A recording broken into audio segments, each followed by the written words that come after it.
Labas rytas. Šiuo įrašu noriu pasidalinti, papasakoti savo atradimais, nes tiesiog nebegaliu tylėti daugiau. Per dažnai konsultacijose kartojasi situacijos, kurios verčia susimastyti ir noriu išsklaidyti tvyraujančią nuomonę, mitą ir išgirskite visi, kad kas 6 mėnesius arba reguliariai daroma profesionali burnos higiena pati savaime neužkirs kelio dantenų uždegimo vystymuisi ir periodontito vystymuisi. Taip, gali pagerinti būklę, bet ne išspręs šitos situacijos.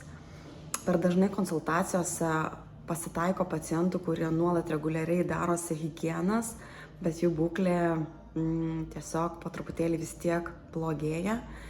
Ir šiomis dienomis turėjau net 3 konsultacijas, kur stebim ir gilias kišenės, ir uždegimiškas dantenas, ir gausius konkrementus kišenėse.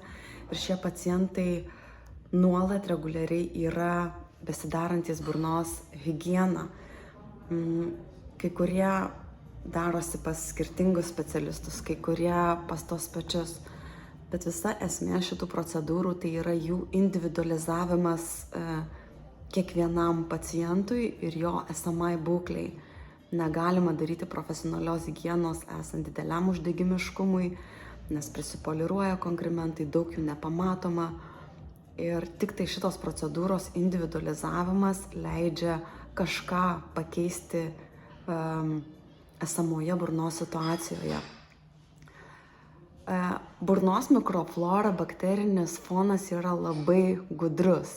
Nepergyvenkit, jau po 3-4 savaičių po profesionalios higienos realiai atsistato visiškai ta pati mikroflora, kuri buvo prieš procedūrą. Taigi jau po 3 savaičių po procedūros jūs grįžtate į tą patį tašką, kuriame pradėjote, tik tai galbūt kažkas keičiasi. Tai labai kviečiu specialistus, pacientus susimąstyti, kažką keisti rutinoje, kad šitas bakterinis sąstatas būtų geresnis negu prieš profesionalią higieną. Dėkui, būkite budrūs.